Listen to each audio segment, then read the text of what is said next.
Hello everyone, welcome to the P2 exam tips for June 2017. So I just want to spend a few minutes going through the key exam tips for this exam sitting. As you all know, we have section A where we have a 50-mark question. It's broken down into three subparts. Part A being for 35 marks, which is on consolidation. Now, there are higher chances of this sitting to have an SOFP or possibly a cash flow. But my recommendation is to go through at least 135 marker for each of those three statements of balance sheet, SOFPs, the income statement, as well as the cash flow. If there is an SOFP, I would recommend you to practice some complex groups, the D-shaped group as well as the vertical complex group. And I want you to remember one thing when you're doing that is there could be a circumstance, for example, whereby A has 70% of B, B has 70% of C. So from that scenario, A controls B, B controls C, and both would have to be consolidated, even though A's effective holding is 49%. Because at the end of the day, control is defined by the fact that you have the ability to tell somebody what to do.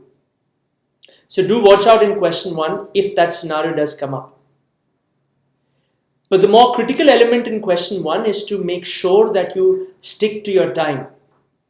It's very easy to run over your time allocated for that question 1 part A.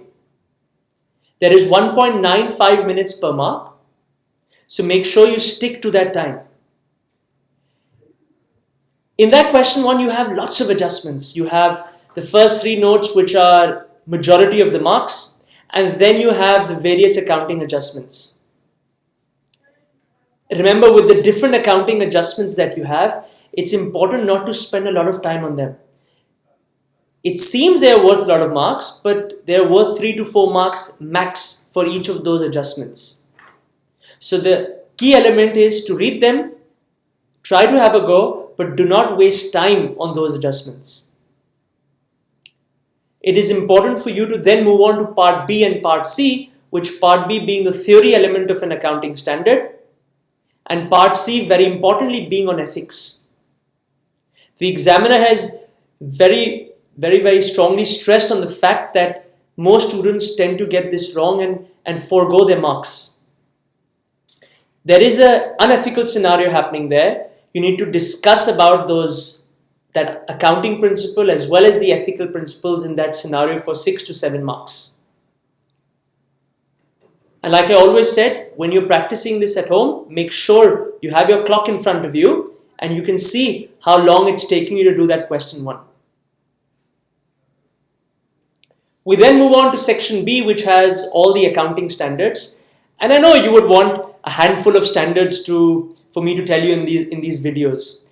But a recommendation is that don't go through that approach, because the examiner doesn't just test few standards of P2 or F7, and there isn't any trend per se as well. Yes, there are certain more important standards than the others, but I would still recommend you to go through the summaries, the knowledge of each of those standards that we did in our class, both the P2 as well as the F7 accounting standards. The most important thing in that section B is, like we discussed, we would be answering question 2 and question 3, which are the accounting standards. The most important thing is to be able to break up the scenarios into knowledge and then application. So you first write about the standard or the framework or the scenario, what is happening there, the knowledge element of it. Once you've done that, it then goes on to the application of that scenario. How do you apply your knowledge, your principles into that particular scenario? The best way to go through those section B is to firstly know your knowledge very well. Go through those summaries that I've done and prepared for you. And then practice a lot of those past paper questions that we did in our class to see the approach as well. Remember, the key element over here is not to be able to write lots and lots of points. It's not about the quantity. It's about the quality of your points. It's about writing sensible points, thinking in the exam. If you want to know the more important standards, I will name a few. For the P2 element, there are, make sure you do the financial instruments, the fair value measurements, the revenue recognition standard, share-based payments, and your pensions. Doesn't mean others can't get tested, but these are very often coming up in the exam.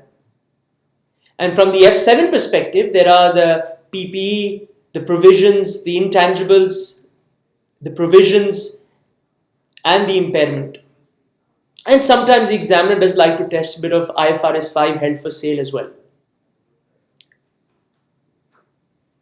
To sum up, what I would like to say is the most critical thing apart from your knowledge is to be calm in the exam.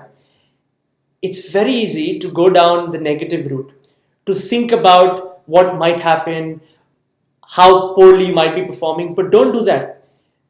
The important bit is to keep working hard, reading the scenario. If you can't understand some bits, have the courage to move on and do the other bits that you can do. Because definitely you'll be able to do majority of the exam. But don't get bogged down by those difficult elements. So stick to your time, go through all your knowledge, and just be calm and stay relaxed. Good luck, and hope to see you all smiling on 6th.